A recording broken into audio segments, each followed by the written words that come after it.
What's up, guys? Welcome to How to Be Good at Chess 101. Okay? So, hold on. Sorry, my father. Shout out to my family. Besides my brother, he's a kind of annoying, but anyway, shout out to him anyways too. But shout out to my family. They're the reason why I'm here. Not because of chess, but because I'm alive right now. To be honest, every YouTuber should be giving a shout out to their family once in a while, because like this, because the reason they're here is because of their parents, and and the reason I actually found out about chess is actually because my little brother, he like, oh my gosh, I found this chess.com thingy, and I started get engaged with chess, But anyways, let's start off the lesson. Let me just turn this board over here so you can. Oh, oopsies. If you haven't noticed, I'm in a different setting. It's because I am recording. If you haven't known yet, my family owns a business, and I'm recording in the very back of the room, where it's quiet. Besides, there's a really clanky air conditioning machine thingy, air conditioner. But it's fine, right? Isn't it? Anyways, I'm gonna start off with principles of chess. Just basically some good rules to remember. Like don't bring out the queen too early, don't be too aggressive, etc. And then I might walk you throughout how to beat the middle game and the end game, because those part of the games are very crucial too, just like the opening. And if you haven't seen how to play chess 101, go check it before you start watching this video. There is some stuff you need to know on there before you know this, even though you know how to play chess, or you're just 1500 elo, which lucky you, because I am not 1500 elo.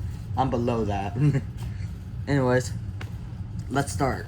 Sorry the camera moving because it's propped up and I'm on the bed, the little bed, the brown bed. It's not poop. But anyways, let's start. We're gonna start off with, don't bring out the queen too early in the opening. Unless if you're a newbie, unless if you're a very newbie, maybe not. Actually, never mind. Just don't bring out the queen too early. You've seen people, play this. They bring out queen too early, right? You'll be like, some of you be like, what's wrong with it? The problem, the reason it's wrong is because your queen is now a target. Anyone could now, your opponent and your queen, everyone, any chess player besides 100 EO players, basically any other chess player know the queen is the most valuable piece on the board. Okay, it's the best piece possible on a regular chessboard. There is better pieces out there in variants, but this is just a regular game of chess. And queen's the most powerful, So you better conserve it, protect it. You don't want to get attacked by your opponent's more minor pieces. Like for example, if you play this, they play this, then they defend their mates. You just play, I don't know, developing move on knight. They play this now. They play this knight moving, knight to d4, attacking your queen, threatening a fork. Now your queen has to undevelop. Very sucks, right? You just wasted some developing moves. And now your queen is just stuck in the back rank. And since white normally moves first, they should be like, you should have 3 pieces out right now, but you don't, because you move your queen too early. Like a dumbass. Excuse my language. A dumbass. Don't move the queen too early, unless you have a reasonable threat. There are some openings out there where if you move the queen out early, early it's bad, but it's also good at the same time because you're so low eloed. But there's also times, where, queen, there's also openings where you move the queen out and in a little safe area where it's not be easily attacked. It's good there. For example, like here, and you just place your queen here. It's not easily attacked. The queen's not easily attacked. But the reason you can put the queen there is because, let's just say black just plays some move like this. Okay? You know? I'm gonna play this. So you see? The queen's out here. Normally the queen would be here because you don't want to bring out the queen too early, but since the queen was here now, you can long castle. Which what black cannot do because they have a bishop and a queen in the way. And so they cannot long castle. But when you long castle, don't be like, oh my gosh, I long castled. That's an achievement. No, it's not achievement. It's basically short castle except you long. Oh, it's basically short castle except you long castle. Castle, you know, towards the longer side, where the rook is farther away from the king. I'm just propping up the camera with some Lego wheels. Last time it was dices. This time it was wheels. Funny, ain't it? Anyways.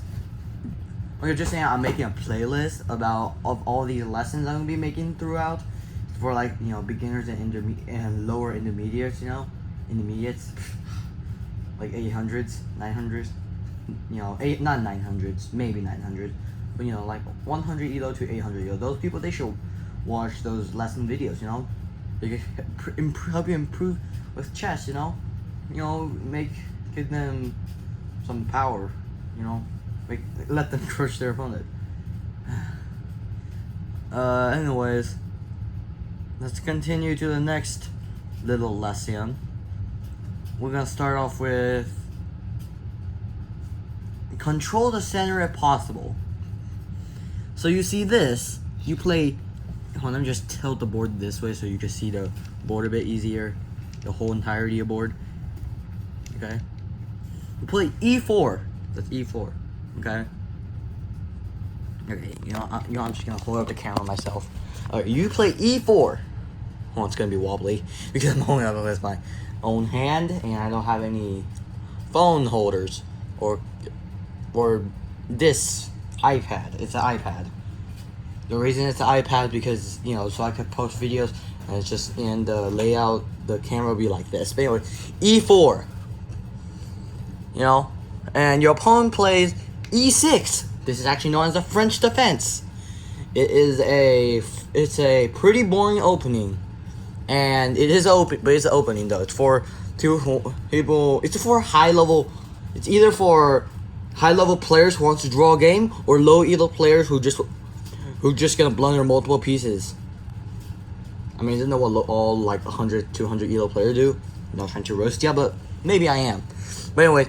Take the center as soon as possible, if you can. You know? So for example, if they play, you know, like, D5, okay? This is known as a Scandinavian. You be like, oh, I can take the center. No, you lose a pawn.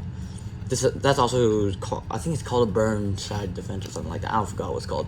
But anyways, if they play E6, you'd be like, oh, wait, nothing's attacking my center. I could play D4. Yes, taking the center much, you know, before... You know, just take it in the center, and then your opponent will play D5, try to undermine your center. You know, but I will put another chapter about the French defense, potentially, maybe in this video, maybe in the other video. I'll actually put it in another video. I'll call it the, I don't know, how to learn how to play certain openings 101. I love playing 101. But anyways, yeah, take the center as soon as possible, only if you can. There are stupid people who are like, I can take the center, and you know, and you just lost a pawn, maybe even the piece.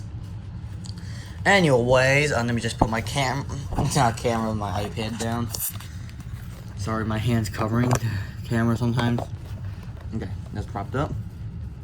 Anyway, we're gonna turn back to white's perspectives because that's what pretty much every chess player puts their third person perspective as. With the white pieces, you know. But I like to do it with the black pieces sometimes because I'm more like that. Because when I used to play games as chess against my brother, you know, he just always chooses the white pieces, so I gotta play with the black pieces. Well, I mean, yeah. Anyways, let's go to the next principle. Knights before bishops. I already probably talked about this in the last video, but I'm gonna put into more detail this time. Knights before bishops. You know, E4, E5. It's a good rule for you know, weaker players like, you know, 450 elo down or so. around that span. It's always best you get out your knight before bishops. The reason is because your knights have only 2 squares at the start of the game that is reasonable. The rest is not reasonable. Okay? The knight is happy, is the most happiest over here. You know, in front of these pawns. But there are some occasions where you put in a knight here to keep these C4 options open. They are open where you play C4. But your knights are most happiest over here. Your knights are second most happiest is over here. But only put your knights over here after the bishops develop. If you don't, these bishops are not happy because you shoved their head into your horse's butt. Literally. Here, and now your bishop's not happy. Now they have to go out this way, which is going to take extra moves. And by then, the bishop will be crying for help. Their face will be full in tears. You know, so it's always best you develop your bishop. You know, not there, here before knight out. It's always best to do so. Also, another reason the knights go out before bishop because the bishop has more options. The normal option for bishops are either go here, only if the pawn pushes. It's here. The bishop goes here only if the pawn pushes. Sometimes, not all the time. Bishop goes here if all the rest of the options are taken. Bishop here most of the time, and bishop here, depending on what opening is, like the Ruy Lopez, which is a very high leveled opening. I don't know if you saw that good, but it's... Well, let me just get the camera up again. Is bishop here, or bishop here only if the pawn pushes? But sometimes though, bishop here, which is the most natural spot, and bishop here in certain openings like the Ruy Lopez. Or there's also a choice where you go pawn here and bishop here. And this move is called this type of move sequence is called fianchettoing. It's a French. I think it's a French word. It's French. I think it's French. But yeah, it's fianchettoing. It's where you put your bishop on the longest diagonal possible on the chessboard. Okay, and over there, bishops. And normally bishops will love that because bishops will be happy. They could see the whole board, and you know, unlike this bishop. You know, unlike this bishop, where his head is shoved in the horse's butt. Anyways, that's the reason why it's always knight before bishops. Anyway, next concept. Bishops open, knights closed. So you see, bishops loved open positions. Reason? Because they know hopping. They don't hop. They're always happy when the position's open. So they can see the whole board and slaughter opponent's pieces when they least expected it. Knights, on the other hand, are slow as snails. It's not as slow as pawns, but pawns we do not consider pieces. They're called pawns. That's why I love pawns, because they have their own freaking category. But anyways, knights are slow. You see, they need to take 1, 2, 3, 4 moves to get to the other side of the board. But since they could hop over pieces, they love close positions. So over here you see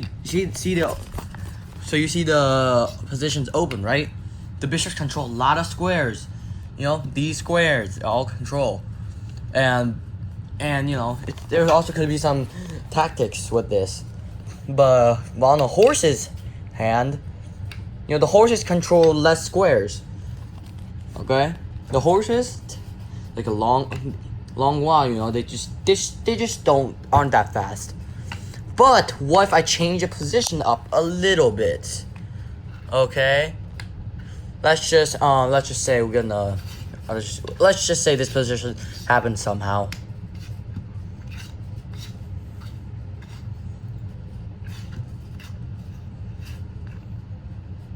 Hold on, I'm just making a position.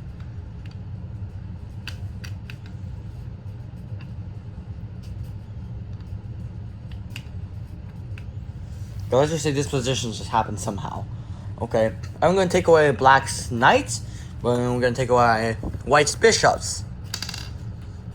Guess who's winning? Drum roll. I do not know, to be honest. I am not a super engine. But all we know is that these horses are more mobile than the bishops, the poor bishops. Okay, reason? Because the horses can hop over pieces. You see this horse here? It could go here. It could go here. Check the king. You know, it could go here. Not only if your opponent isn't that dumb and does not see this and just see that this pawn doesn't exist. Your knight could go here, here. You know, the knights go to squares that bishops cannot. Well, basically any piece cannot go. So that's why knights are better in closed position, crampy positions. Okay? Anyways, next little tip. Never trade bishop for knights. Okay? Unless you have a reason. The reason is because even though they're like both worth 3 points, the bishop controls more squares than a horse can. Okay? In certain positions. You know? So that's why it's always best to keep your bishop on the board. Instead of, you know, it's just best to prevent bishop trading knights, unless if there's a valid reason like a tactical sequence or something. Anyways, next rule of thumb. Again, I haven't pre-planned this.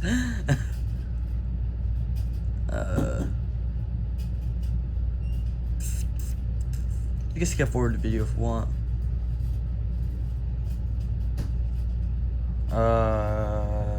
Like. Oh yeah. Sorry, it's taking a long while. Why do you always forget stuff?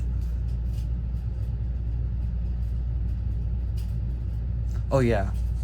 How about, you know, I'm just gonna change it. You know, here's another one. Kings are OP in endgames. If you don't know what the endgame is, where most pieces gets traded. You know, I'm just gonna dump all the pieces down the board. Down the green. Also a black one too. Come on, get down here. Anyways, okay? You see the empty board. This is what we call an endgame. You know, there's only like pawns. You see this pawn? We got this. We got this. We got, oops, this. Also got this. I'm just setting up the position. We're not on chess.com where we get to, you know, auto do positions.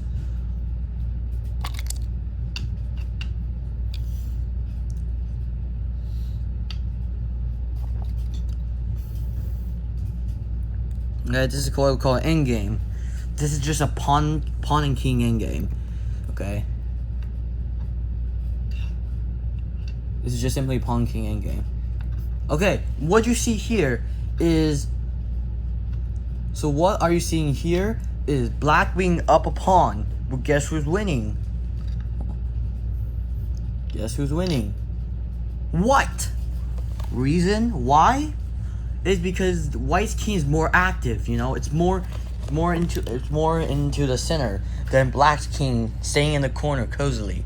Even black gets to move first here. White king here, here, here, here. There's opposition.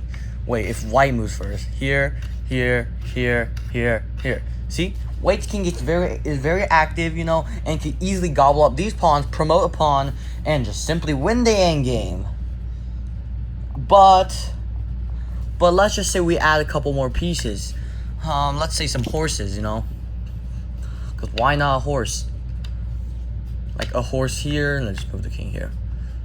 Let's move king here, a horse, even a bishop. We're gonna take one black's pawn away, like this pawn. Also a bishop. And a knight. You see this? This is what we called bishop-knight endgame. It's where there's only bishops and knights left. Okay? And in this position, it should be, if you play correctly, it should be a draw. Okay? should be a draw if you play correctly.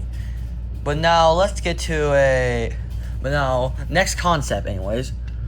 Opposite color bishops is very draw-ish.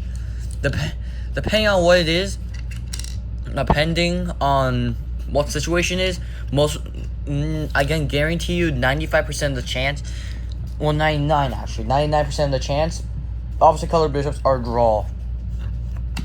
Okay? See? Okay, observe. You see this? It's a draw. It's a theoretical draw unless if your opponent has no brain and, you know, just either has a seizure.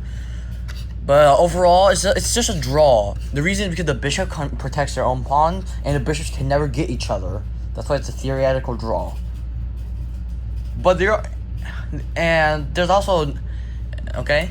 Anyways, rook pawn promotion, rook pawn endgame is also drawish. Depending if your king is close, depending if the king can get to the corner before your king can, or you know, depending on if the white king can, if the white king cannot shoulder out the black king, it's a draw. It's like, for example, over here, if black moves first, it's a draw, but if white moves first, it's a win. How? Because if white moves first, white plays this. If black tries to go to the corner, they're getting shouldered. They can't catch the pawn. The pawn sneaks through. Okay? But if black moves first, they can take opposition. I think this is position. They can take opposition, and just hide it in the corner. Just shut. And as long as the black king stays in these two squares, it's a draw no matter what. Okay?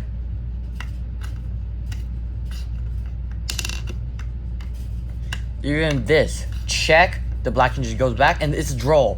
It's either white king moves and loses the pawn, or white king stays protecting the pawn, and it draws by stalemate. Okay? Anyways, that's it, I guess, for you guys. Hope you enjoy the video. Please subscribe. Like and subscribe to the video. And I will see you in the next video, I guess. Goodbye.